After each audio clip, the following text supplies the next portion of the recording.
tardes a todos y bienvenidos a una nueva edición del Foro de la Fundación Antares. Querido presidente de la Fundación Antares, querido invitado de esta tarde, don Antonio Pérez Marín, querido don Manuel Clavero, autoridades, patronos, entidades colaboradoras, señoras y señores, y damos cordial bienvenida en primer lugar a don Antonio, una de las personas que más sabe sobre el agua y nuestras cuencas hídricas desde varios puntos de vista, pero sobre todo desde el que hace referencia al derecho.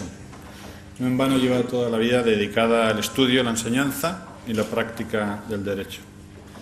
Pero sobre su persona, sobre su trayectoria, estoy seguro que don Manuel Clavero nos podrá ilustrar mucho mejor y con mayor propiedad que yo. La presencia del doctor Pérez Marín en esta tribuna tiene su razón de ser más inmediata en la actualidad del conflicto abierto con la cuenca del Guadalquivir como consecuencia de la sentencia del Tribunal Constitucional que viene a quitar la exclusividad de la gestión de esa cuenca a la Junta de Andalucía, quien la tenía por mandato del Estatuto de Autonomía aprobado en el Parlamento andaluz y ratificado por el español.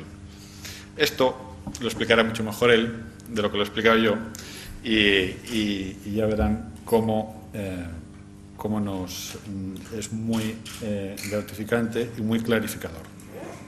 Esta sentencia del Tribunal Constitucional es una demostración, pensaba yo, puedo estar equivocado, de que no todo lo que se acuerda en una mayoría tiene por qué ajustarse a la verdad de las cosas, aunque realmente sería deseable tratándose del Parlamento. Es una cuestión compleja que tiene ramificaciones en el derecho, que tiene ramificaciones en la política, la historia, la sociología y, por supuesto, en la hidrografía. Estoy seguro que después de escuchar a don Antonio se harán una idea muy clara de la importancia de la cuestión planteada y contarán con los suficientes elementos de juicio para tener criterio. Y este es uno de los empeños de este foro y el compromiso para con la sociedad civil, que todos ustedes, que todos nosotros podamos tener o podamos formarnos un criterio adecuado sobre las cuestiones fundamentales que nos atañen. Cedo la palabra a don Manuel Clavero, maestro de maestros, a quien agradezco nuevamente su presencia en esta tribuna y la prestancia siempre demostrada para con esta fundación. Muchas gracias. Señor presidente de la Fundación, señoras y señores, agradezco a don Antonio Pérez Marín que me haya pedido que lo presente en este acto. Y también es para mí un motivo de satisfacción hacerlo en este Club Antares, en esta Fundación Antares, de la que guardo tan buenos recuerdos. El último, cuando me encargó que le entregara a Rafael Nadal el premio de la Fundación. Pues bien, mi presentación va a tener dos partes. Una, voy a hablar, como es natural, de la persona que presento, y la segunda, voy a referirme muy brevemente al importante tema que va a desarrollar. Don Antonio Pérez Marín nació en el pueblo cordobés de Carcagüey, al que él tiene dedicada mucha atención. Hizo, como allí no había instituto, hizo el bachillerato en Cádiz, en casa de unos tíos que lo acogieron y veían muy de tarde en tarde a sus padres, como eran aquellos tiempos de difíciles comunicaciones. Estudió la carrera de Derecho por libre y en 1961 ganó la oposición del prestigioso Cuerpo Técnico de Administración Civil del Estado y lo destinaron a la Confederación Hidrográfica del Guadalquivir, en donde el entonces presidente director, que era don Juan Moya, pues le encargó nada más y nada menos que llevar todos los litigios, recursos, pleitos civiles, penales, contenciosos administrativos, laborales, que tuviera la Confederación, que tiene mucho, como es natural, con una cuenca tan enorme y una importancia tan grande como la del agua. Ha sido profesor de Derecho Administrativo en la Universidad de Córdoba y también lo ha sido en la de Sevilla.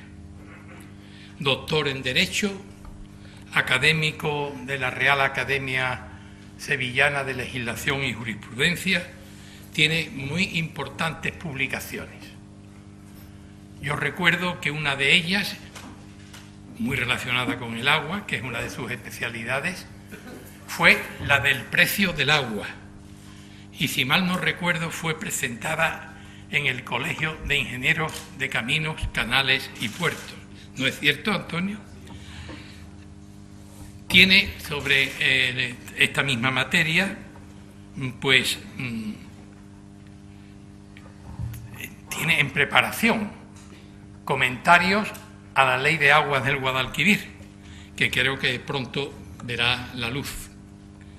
En materia de urbanismo, tiene varios volúmenes, sobre todo dedicados a los comentarios de la Ley Urbanística de Andalucía, la LOUA.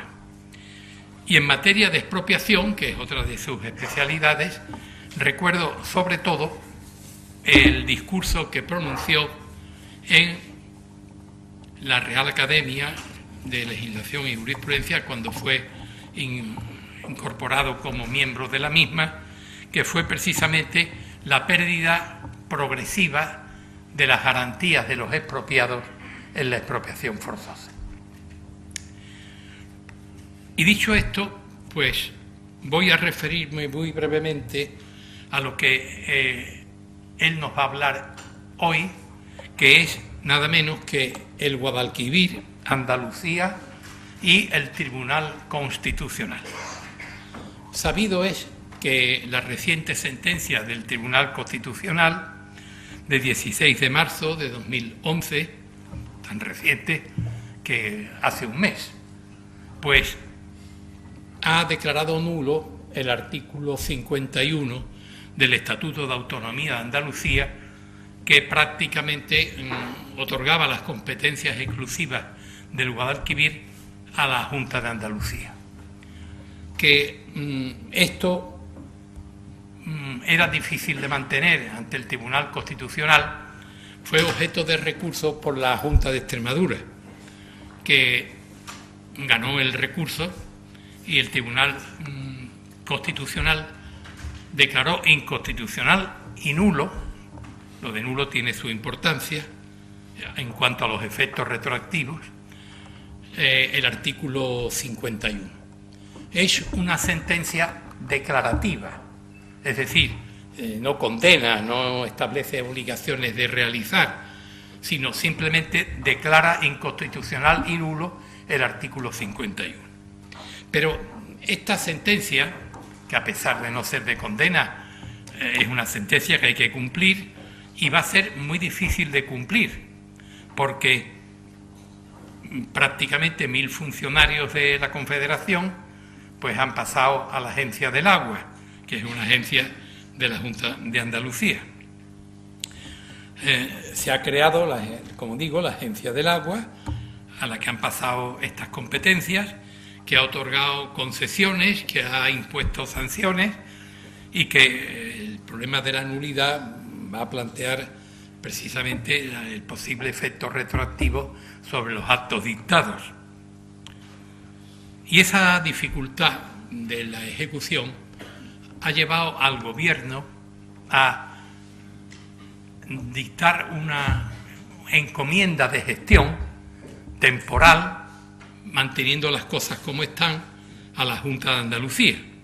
Pero tarde o temprano esto terminará y, lógicamente, lo que ocurrirá es que esos 1000 funcionarios tendrán que pasar otra vez a la Confederación y también pues los efectos que las competencias también pasarán a la Confederación. Una reciente sentencia, y con esto termino, del Tribunal Constitucional en orden a la ejecución, porque la ley del Tribunal Constitucional se ocupa poco de la ejecución, a diferencia de la ley de enjuiciamiento civil, de la ley de enjuiciamiento penal, de la ley de la jurisdicción contencioso administrativa. No tiene un apartado dedicado a la ejecución de las sentencias del Tribunal Constitucional, pero le faculta para delegar en órganos judiciales la ejecución de las sentencias. Pero una reciente reforma de la ley del Tribunal Constitucional le faculta para declarar nulas todas las disposiciones y resoluciones que se dicten en contra de una sentencia del Tribunal Constitucional. Estamos a la espera de cómo se va a llevar la ejecución de esa sentencia y con esto termino. Yo creo que lo importante es lo que nos va a decir don Antonio Pérez Marín, al que cedo la tribuna. Buenas tardes, señor presidente, excelentísimo señor don Manuel Clavero, mi maestro en todos los órdenes de mi vida, amigos todos, queridos familiares, sin los cuales yo no podría estar hoy aquí. Me parece oportuno, antes que nada, ajustar el tiempo razonable del que dispongo a desarrollar un esquema que reproduzco en pantalla. El protagonista del esquema es el artículo 51, ese que tantos dolores de cabeza nos está produciendo a todos los operadores, tanto jurídicos como técnicos.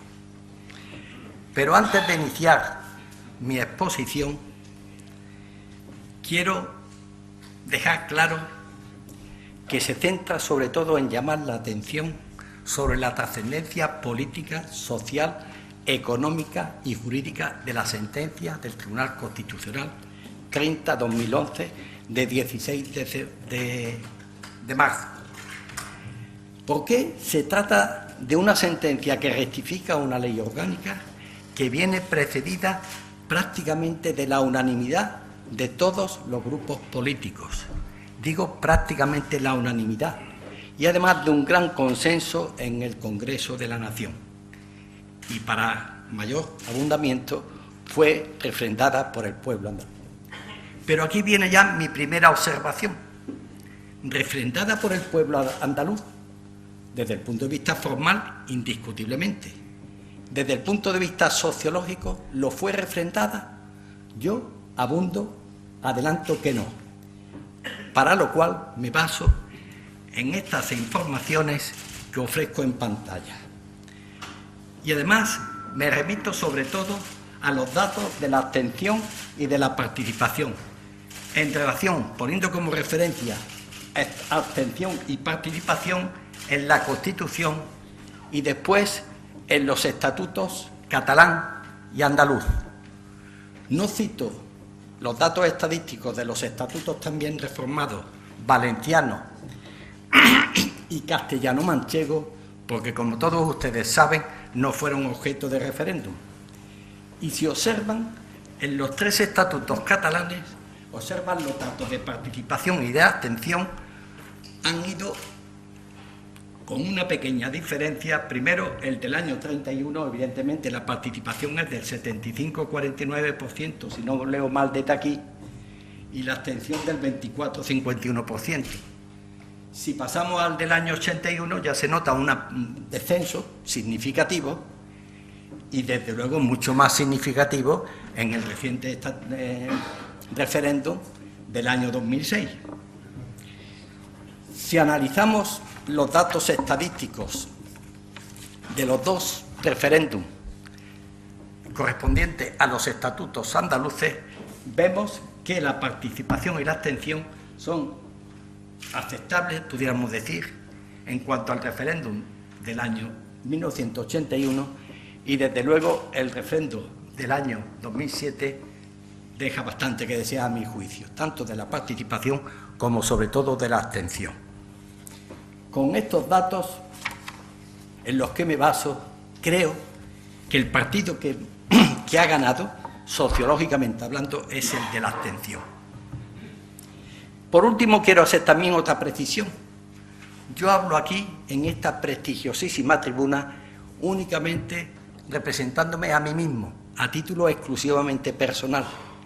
Y además también lo hago desde un planteamiento estrictamente jurídico, aunque la sentencia evidentemente tiene unas repercusiones políticas, económicas, sociales y también jurídicas.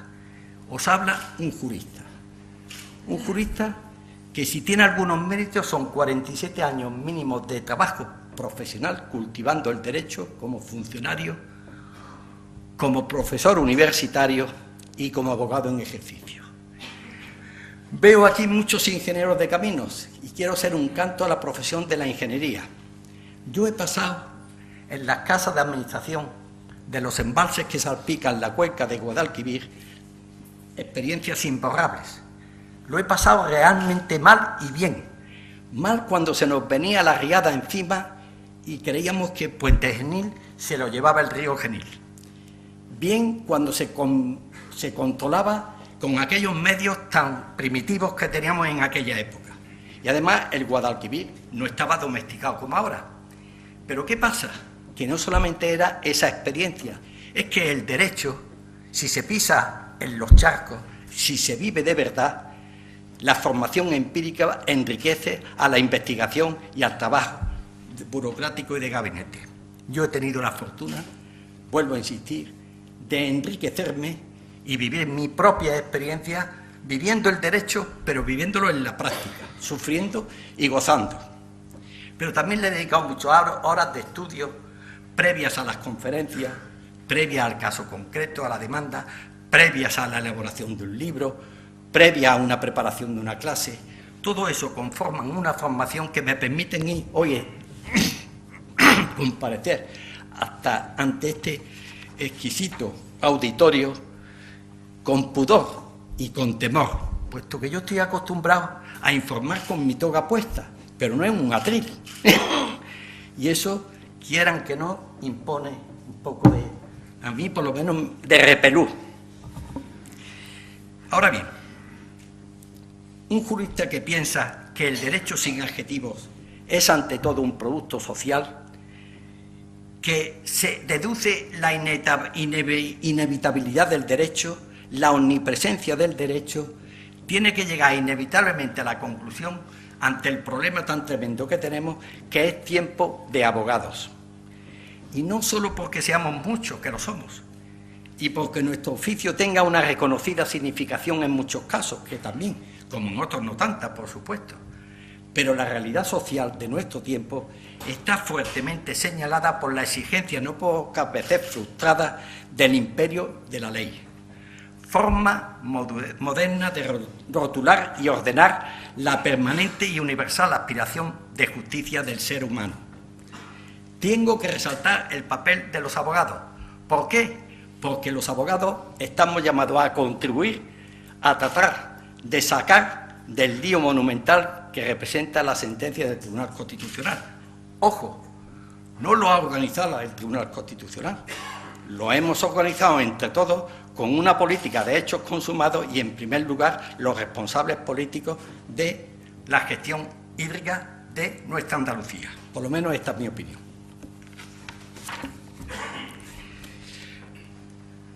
Este es mi planteamiento y estas son mis preguntas y las que yo voy a pretender de dar respuesta a lo largo de mi intervención.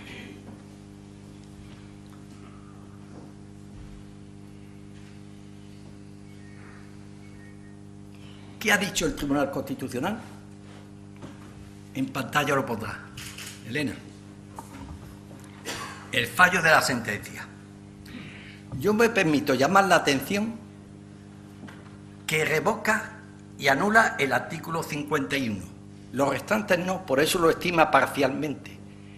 Pero esa estimación parcial, en mi opinión, es porque como consecuencia de la nulidad del artículo 51, la impugnación de los restantes artículos han quedado sin objeto. A la vista de este fallo, que se ha producido como consecuencia del recurso interpuesto por el Gobierno de la Junta de Extremadura contra los artículos 43, 51A, 52 y 51, el recurso, propiamente dicho, es el del artículo 51. Y yo me pregunto como jurista, ¿el derecho es el mejor instrumento para articular las diferencias entre los hombres y los pueblos? Sí. ¿Es siempre legal? ¿Es siempre lo legal equivalente a lo justo? No. Inevitablemente la respuesta es que no, por las siguientes razones.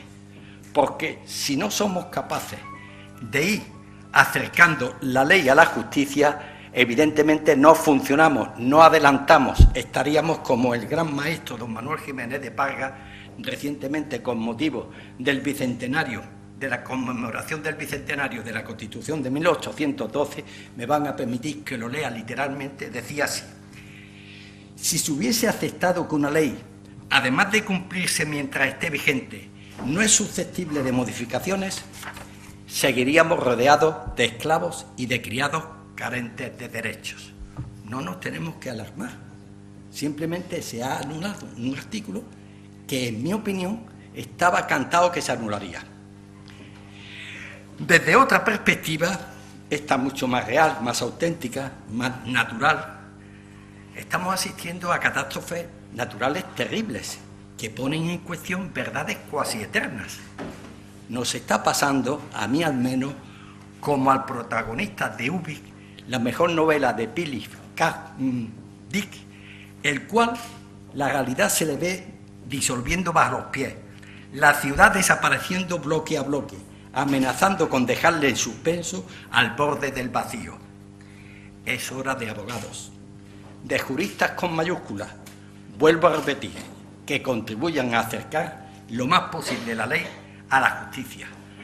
Y se me olvidaba una cosa: el agua no conoce, es incolora, inodora e insípida, decían cuando yo estaba en bachiller.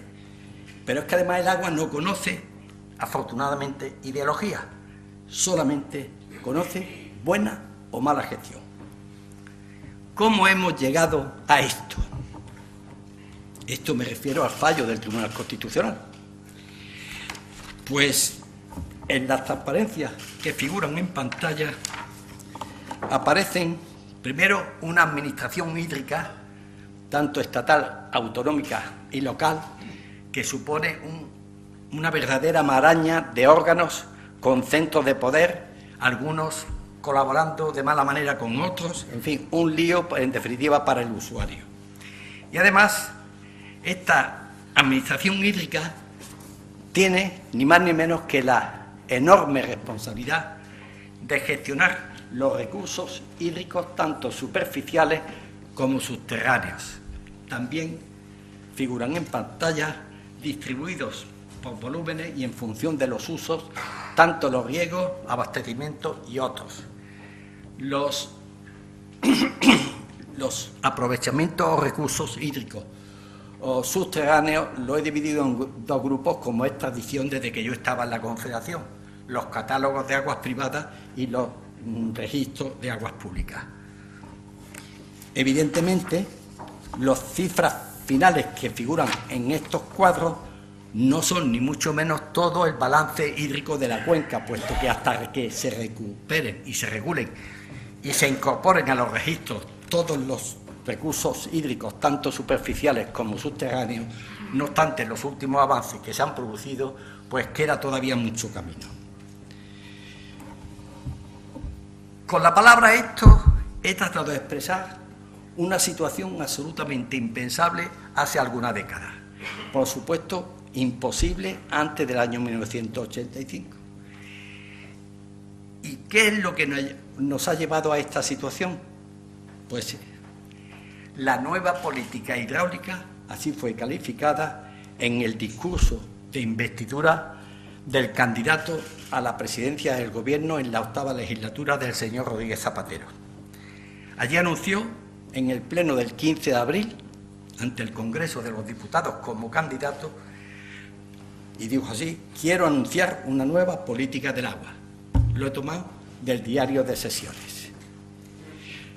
Esta política hidráulica sustancialmente se conformó en que el Gobierno abordará una profunda reforma de las confederaciones hidrográficas y revisará el Plan Hidrológico Nacional vigente. La revisión del Plan Hidrológico Nacional vigente supuso fundamentalmente la derogación del artículo 13, es decir, del trasvase del Ebro, para entendernos todos. A partir de la inauguración de esta nueva política hidráulica, he querido decir que antes había otra política hidráulica. Me voy a referir en 4 pinceladas a lo que le llamo la prehistoria. La prehistoria de nuestra política hidráulica arranca con Joaquín Costa y Manuel Lorenzo Pardo, que simbolizan como nadie la política de obras hidráulicas y de gestión estatal del agua pública que se ha seguido en España durante todo el siglo XX y hasta el año 2004. Costa era un liberal conservador, pero en cambio en la política hidráulica se mostró intervencionista.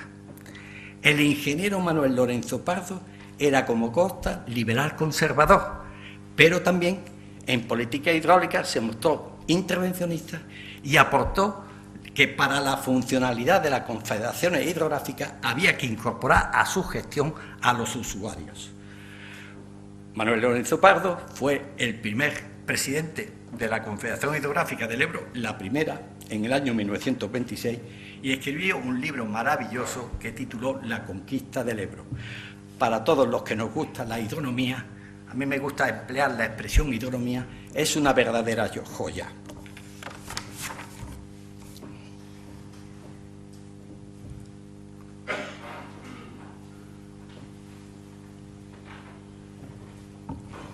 Partiendo de esta prehistoria, vamos a dividir en distintos hitos lo que le llamo la historia. Y la historia arranca en el franquismo, que puso en marcha los primeros trasvases intercuencas, concretamente en el Plan de Desarrollo, periodo 1968-1971, la utilización conjunta de los ríos Tajo y Segura. Yo tuve la fortuna, esto no viene en la conferencia, pero lo cuento como anécdota, de que el dictamen sobre el trasvase Tajo-Segura, se llama así ahora, pero antes era aprovechamiento conjunto, estaba entonces en el Ministerio el ministro Federico Silva.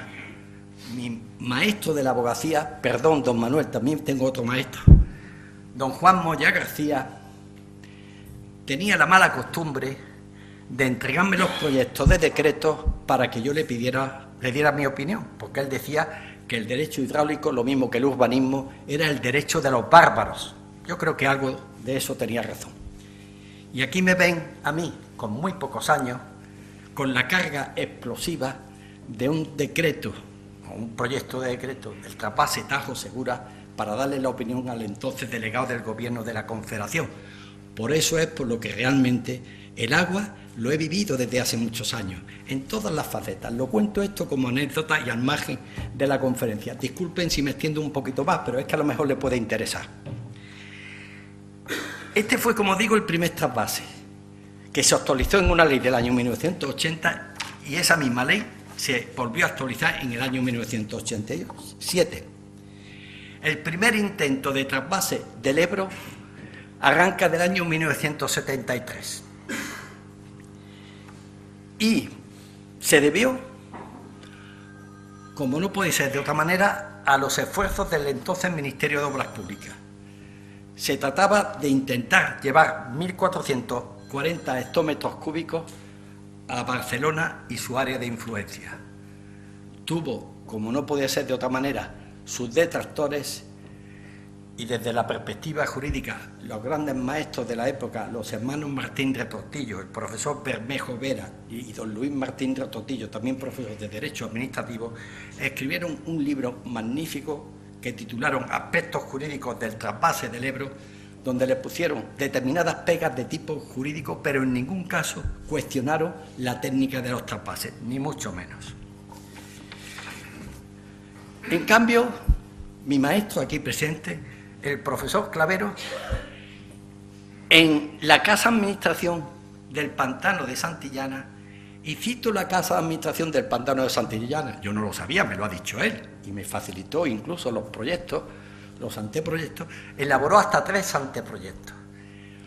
El último, de noviembre de 1973, según su memoria, porque no están fechados, pues es el crisol de los 3. Prácticamente don Manuel Clavero clavó lo que hoy podría ser la respuesta a este lío que tenemos. Lo clavó en el año 1973, lo tenemos aquí, presente. Yo destaco lo de el lugar donde se elaboraron, porque de verdad lo sé por propia experiencia. Pensar en derecho hidráulico, oyendo el murmullo del agua, cayendo por el aliviadero de la presa, las cosas se ven de otra manera, de verdad. Se ven de otra manera a como las ve uno en la frialdad de despacho mío de Sevilla o de Córdoba, de donde sea. Desgraciadamente, los trabajos del profesor Clavero no prosperan, por las razones que fueran, y hoy estamos viviendo todavía de la Ley de Agua de 1985, que ha tenido bastantes actualizaciones, pero este es el texto fundamental. La Ley de Agua de 1985, al decir de Martín de Tortillo, antes de fallecer, de don Sebastián, quiero decir, no es una ley administrativa, institucional, como lo fueron las veteranas de 1866 y de 1879. Es una ley administrativa. Durísimas críticas le hace a la ley de 1985 el profesor Moreu Bayonca, porque entiende que trató, y yo creo que lleva razón, trató muy mal los conceptos de derecho civil y de derecho hipotecario que tanta trascendencia tienen en el derecho hidráulico. Y trató todavía peor los derechos subjetivos. Y ni que decir tiene que los conceptos que elaboró en las disposiciones transitorias han sido un nido de conflictos permanentes. Y con esto llego al siguiente hito, que es la Ley del Plan Hidrológico Nacional y su parcial derogación en el Decreto Ley 2/2004. La Ley 10/2001, de 5 de julio, que aprobó el Plan Hidrológico Nacional, proyectó e impuso en su artículo 13 que del Bajo Ebro se detallaran 1.050 hectómetros cúbicos anuales con destino a 190 hectómetros cúbicos anuales, vuelvo a insistir, a las cuencas internas de Cataluña, 315 hectómetros cúbicos también anuales, como no, a las del Júcar, 450 a la del Segura y 95 hectómetros a la del sur de España, fundamentalmente Almería. La derogación del artículo 13 del Plan Hidrológico Nacional, medido simplemente en datos, supuso al patrimonio hídrico andaluz, la detracción no contar con 95 hectómetros cúbicos anuales. Para los que no estén familiarizados con la medición de 95 hectómetros cúbicos, pues representan aproximadamente como 3 embalses de la Minilla, que eso sí lo conocerán casi todos. En pantalla he recogido unos gráficos para tener una referencia de qué significa las previsiones, son estimaciones de incremento de disponibilidad de recursos hídricos de Andalucía proyectadas de 2008 a 2012. Y los distribuyo procedentes de embalses, de desaladoras y procedentes de reutilización de aguas residuales urbanas. Pues bien, esta proyección de 2008 a 2012, para que se consiga llevar a la práctica, se necesitarían hacer una serie de obras que algunas es posible que estén proyectadas, pero que, según mis datos, ninguna está todavía en ejecución. Con lo cual, desgraciadamente, si mi información no es exacta, pues esta proyección será retórica y no real. En cambio, los 95 hectómetros cúbicos procedentes del exterior de Andalucía, procedentes del Ebro, pues nos hemos quedado sin ellos. No fue el trasvase del Ebro del año 73 el único, fue el primero que se intentó. Pero siendo ministro el señor Borrell con el presidente del Gobierno, don Felipe González, se proyectó una gran operación de imbricación, o vertebración, mejor dicho, de toda el agua, en definitiva, en la península, hasta el punto de que se pudieran detraer de todo 4.245 hectómetros cúbicos, de los cuales 2.055 procedían del Ebro, con destino a las cuencas del Júcar, Segura y Pirineo Oriental. Bien avanzada la época, la legislatura del año estrenada en 2000-2004, el PSOE cambió totalmente de postura y se pasó de los trasvases propuestos por el señor Borrell a una posición absolutamente antitrasvasista, que fue lo que permitió que se revocara la ley de 10/2001 y su artículo 13, y como consecuencia de ello que Andalucía perdiera 95 hectómetros cúbicos.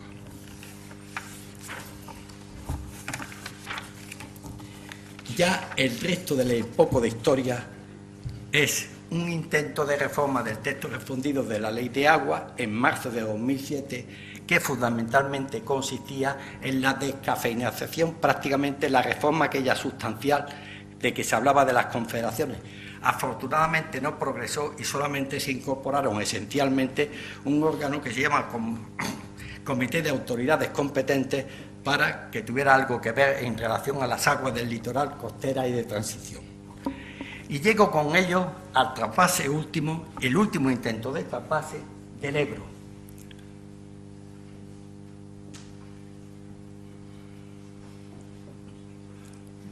El frustrado trasvase del Ebro a Barcelona del Decreto Ley 3/2008 puede ser, a mi juicio, el comienzo de una rectificación. ¿Por qué digo eso? No lo digo yo solamente. La autoridad de Fallo Loras, el profesor Fallo Loras, y de Moreu Bayonga lo refrenda. Después de una sequía de 4 años, la Generalitat y el Gobierno de la Nación, viendo que el sistema del Ter Llobregat, sus embalses estaban prácticamente vacíos, pues se iba a quedar desabastecida por completo toda la provincia de Barcelona. Entonces se adoptó la decisión de un decreto ley para llevar agua, trasvases, de Tarragona a Barcelona. Decreto ley que fue del año 2008, pero que sin embargo no llegó a materializarse porque la climatología cambió, empezó a llover y los problemas, en fin, se resolvieron de desabastecimiento. Pero evidentemente el cambio de criterio fue espectacular. ¿Supuso eso un cambio de criterio, una rectificación? Yo creo que sí, o por lo menos esa es mi esperanza. Sigo considerando, como ya lo dije en una revista en la revista de La Toga de mi colegio de abogados, que fragmentar la gestión de las cuencas es un error, y no, es inoportuna, es innecesaria, y hoy lo podemos decir ya con seguridad, es también inconstitucional, porque así lo ha dicho evidentemente el Tribunal Constitucional. Y ya entramos en lo que pudiéramos decir la parte más técnica o jurídica de la conferencia. Yo voy a tratar de verdad de hacerlo lo más liviano posible.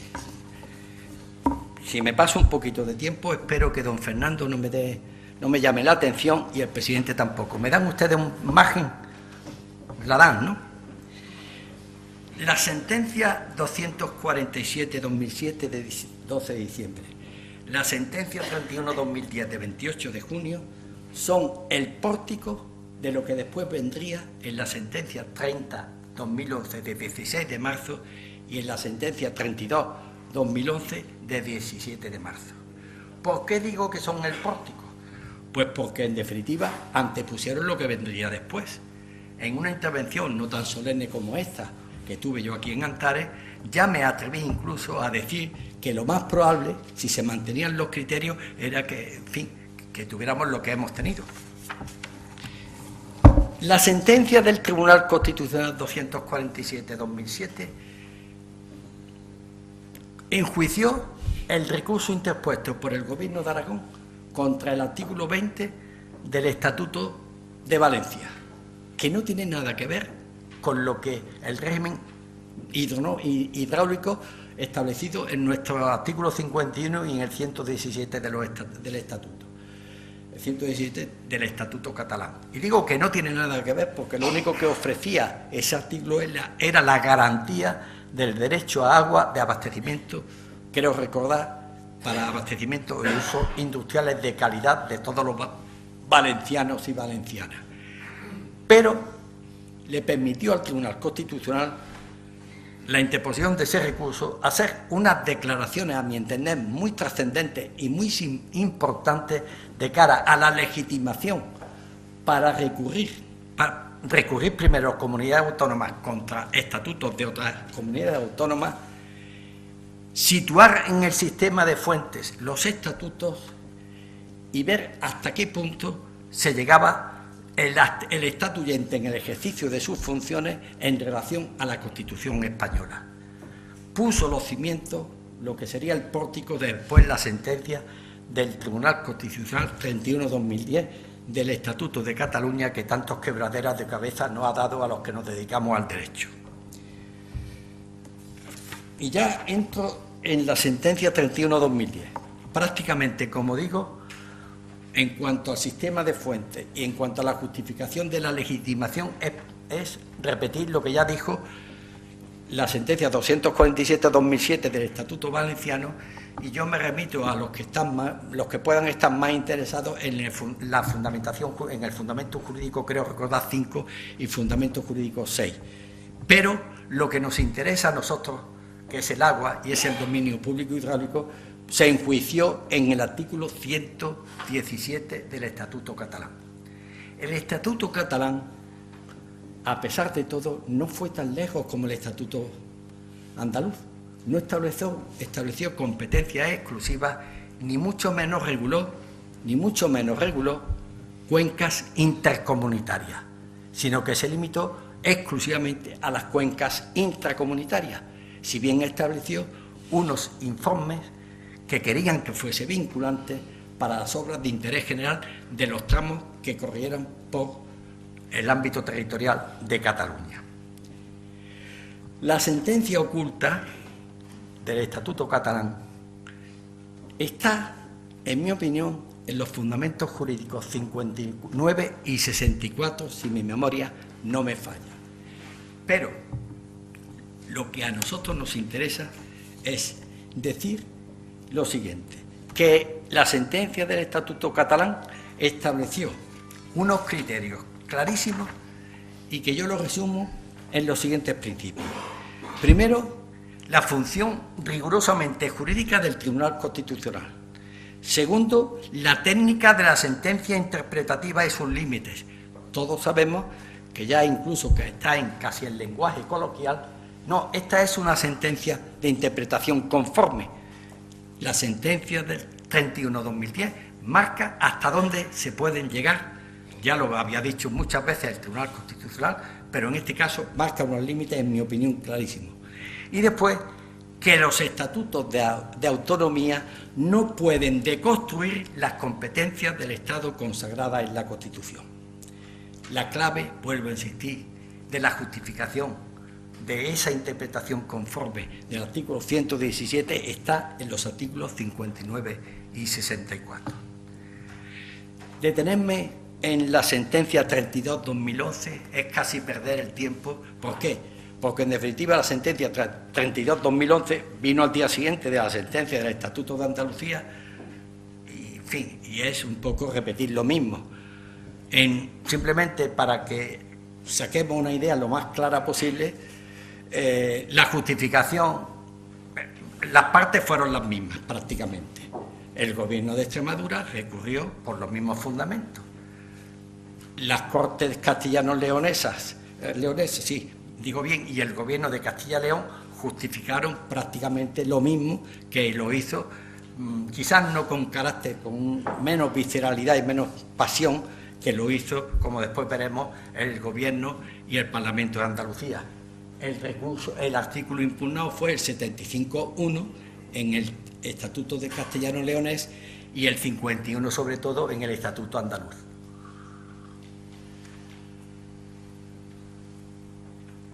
¿Qué diferencia hubo entonces? Prácticamente ninguna. La única diferencia es que el Estatuto Castellano-Leonés en ningún caso consideró las competencias exclusivas, pero sí fragmentó la cuenca y sí invadió competencias estatales, con lo cual violentó una doctrina constitucional mantenida desde la clásica sentencia 227 en 1988, continuada por la 161, me parece que es 1996, y seguida y ratificada por la 61 1998, y como un crisol de todas ellas, las que acabo de citar anteriormente. No quiero insistir mucho, porque realmente citar tantas sentencias se nos van a olvidar. Me parece que vamos a repartir algunas para todos los interesados, y si se me queda algo fuera de lugar, está en un disco que creo que se va a repartir y allí se pueda poder leer con tranquilidad. Un poco servicio que vamos a prestar a los asistentes. ¿Le parece bien? Bueno, pues ya me centro en el Estatuto Andaluz. El Estatuto Andaluz, en cuanto a sus antecedentes, hizo una defensa ante el Tribunal Constitucional más que jurídica, metajurídica, más visceral que racional, más pasional que articulando la fundamentación jurídica. ¿Por qué digo esto? Pues lo digo porque, por ejemplo, dos pinceladas nada más. El dictamen del Consejo Consultivo de la Junta de Andalucía que justificó el recurso, el 72, me parece que, no lo sé, lo tengo por aquí. A ver si da.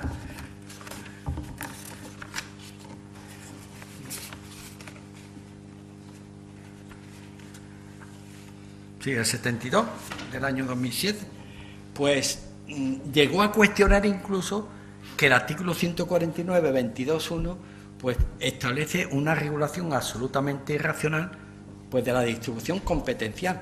Realmente es un argumento insólito después de estar más de 30 años ya con la Constitución en marcha. Y la explicación del voto del artículo antecedente, el artículo 48, en este caso de la señora Caballero Cubillo, pues consistió en que, que era bueno porque se tenían todas las competencias del Estatuto Catalán más el Guadalquivir. Realmente esos son argumentos muy importantes, pero no ante un tribunal constitucional. Ante estos argumentos, que sobre todo, vuelvo a insistir, son metajurídicos poco racionales y pasionales, pues se dice que el Guadalquivir, cosa que es una obviedad, es un río andaluz, pero es un río exclusivamente andaluz. El recurso de la comunidad de Extremadura es apabullante. Demuestra por kilómetros cuadrados que resulta que hay provincias de Andalucía que tienen menos kilómetros cuadrados de cuenca que, por ejemplo, que Málaga, o que Almería, o que Cádiz. Tienen menos kilómetros cuadrados de cuenca del Guadalquivir, me refiero, y ahí figura que, por ejemplo, Ciudad Real o Albacete. Estas son las consecuencias de presentar argumentaciones metajurídicas en lugar de jurídicas. En definitiva, el Tribunal Constitucional entró a saco en la sentencia 30/2011 de 16 de marzo y dejó las cosas, a mi juicio, ya meridianamente claras. Primero dijo claramente que el tribunal estaba legitimado para decidir sobre los recursos de leyes orgánicas, aunque estuviesen refrendadas. Segundo, dijo que la legitimación activa de la Junta de Extremadura era incuestionable. Como cualquier otra comunidad autónoma puede recurrir a otro estatuto. Y por último dijo que el artículo 51, tanto por razones materiales como formales, era inconstitucional. Para todos los más interesados, los fundamentos jurídicos en cuanto a legitimación 2 y 3 En cuanto a declaraciones trascendentes 4 y 5, y sobre todo en cuanto a las competencias, pues 6 son apabullantes. El ponente es el magistrado don Javier Delgado Barrio, que ha dictado una sentencia, a mi juicio, ejemplar. Yo me voy a limitar a resumir, citando literalmente el meollo de la doctrina de esta sentencia. Dice así, y lo saco del Fundamento Jurídico 6. Nos lleva a concluir, dice el Tribunal, que aunque constitucionalmente viable en el marco del artículo 149.1.22, se ha de declarar que no le es dado al legislador estatal concretar las competencias del Estatuto en esta materia mediante una fragmentación de la gestión de las aguas intercomunitarias de cada curso fluvial y sus afluentes. En conclusión, el Tribunal, por estas razones, declaró inconstitucional y nulo el artículo 51. Bien, como decía al principio, no merece la pena, por falta de objeto, detenerse en las argumentaciones de los artículos 51A, 52 y 43, puesto que no tienen objeto. ¿Qué consecuencias tiene esta sentencia para Andalucía? Yo creo que no solamente lo tiene para Andalucía, sino para España. A mi juicio supone el punto de no retorno y la obligada rectificación de la política hidráulica anunciada por el presidente del Gobierno, señor Rodríguez Zapatero, en su discurso de investidura que ya cité anteriormente. De aquella nueva política, la verdad es que desde el punto de vista legislativo, salvo en Andalucía, en las restantes comunidades no se ha llegado tan lejos, con lo cual desandar lo andado será más complicado y doloroso en Andalucía que en el resto de las comunidades. Tanto Valencia como Cataluña, como Andalucía, como Castilla y León tienen sus estatutos, y en virtud de lo dispuesto en el artículo 38.1 de la Ley Orgánica del Tribunal Constitucional y 5 de la Ley Orgánica del Poder Judicial, por lo que se refiere a los jueces, las sentencias se tienen que acatar y cumplir. La ejecución de la sentencia ya nos ha anticipado el profesor Clavero con su magisterio lo que significa, hay que acatarla y hay que cumplirla. ¿Cuáles son las últimas consecuencias que yo veo de esta sentencia? Pues que veo que la Ley de Aguas para Andalucía, la Ley 9/2010 de 30 de julio, va necesariamente a tener que sufrir una reforma sustancial, que por supuesto también la estructura administrativa que gestiona los recursos hídricos en Andalucía, y que el decreto de transferencia 1666-2008 de 17 de octubre, por supuesto, también se ve herido de muerte, en el sentido de que después de lo que ha dicho el Tribunal Constitucional en cuanto a su declaración contundente del artículo 51, no nos cabe duda. Ahora bien, ¿significa esto que con una solución provisional, temporal, como la anunciada y publicada ya en el BOJA, tenemos el problema resuelto? Yo creo que no. Yo creo que en fin, en mi opinión por lo menos, y de una manera muy provisional, puesto que esto requiere un calado jurídico importante y una reflexión mucho más profunda, que no hemos tenido tiempo para hacerla, que lo procedente hubiese sido un decreto ley, un retrotraer las cosas a donde estaban y un recuperar las competencias de las comunidades, las confederaciones hidrográficas y punto, con pequeños retoques en la legislación estatal, aprovechando precisamente para tocar la Ley de Aguas, el texto refundido de la Ley de Aguas, la Ley de Costas, la Ley de Minas y probablemente, pues, no sé si algún texto más, a lo mejor la Ley de Contratos. Pero lo demás, yo creo que una encomienda de gestión es pan para hoy y hambre para mañana, en mi opinión. No repito lo que ya nos ha dicho el profesor, porque la declaración supone que cualquier sanción, liquidación, contrato, concesión, cualquier acto o resolución que dicte la Administración Hidráulica Andaluza está afectada en esta cuenca, la cuenca del Guadalquivir, está amenazada de nulidad de pleno derecho, o por lo menos esa es mi opinión. Pero es que hay más, es que 113 ayuntamientos andaluces han planteado un conflicto de competencia por entender que no se ha respetado el principio de autonomía local y también habrá que estar, cuando se reforme la ley de agua para Andalucía, a las declaraciones del Tribunal Constitucional. Con lo cual, vuelvo a insistir que la situación no es fácil. ¿Cómo podemos salir de esto? Es bien sabido que el agua despierta pasiones, pero es el momento de la grandeza, no de las miserias. Sobre ambos sentimientos los abogados sabemos mucho. Por propia experiencia, estamos siempre cercanos al conflicto y a la angustia de los ciudadanos cuando están en pleito entre ellos mismos o entre ellos y los poderosos. Es la hora de la grandeza, es la hora de los juristas y es la hora de serenar las pasiones y buscar el triunfo del bien común, del interés general, pero entendido como el maestro García de Rentería nos decía en el año 1996. Y me voy a permitir leer la cita porque me parece que merece la pena. Denunciaba el maestro Rentería los abusos del poder de las administraciones públicas en los siguientes términos. La administración, lejos de servir los intereses del público, está sirviendo los intereses propios del órgano que actúa o los de su partido o los de sus amigos, más sutilmente aún, a otros posibles intereses generales que no son, sin embargo, los apropiados para el ejercicio de la particular competencia habilitada por la ley.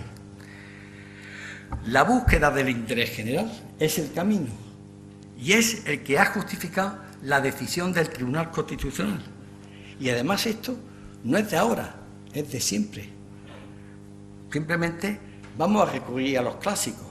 Quevedo, denunciando a ciertos políticos de su época, decía que todos sus remedios son derribar una casa porque no se cayera un rincón.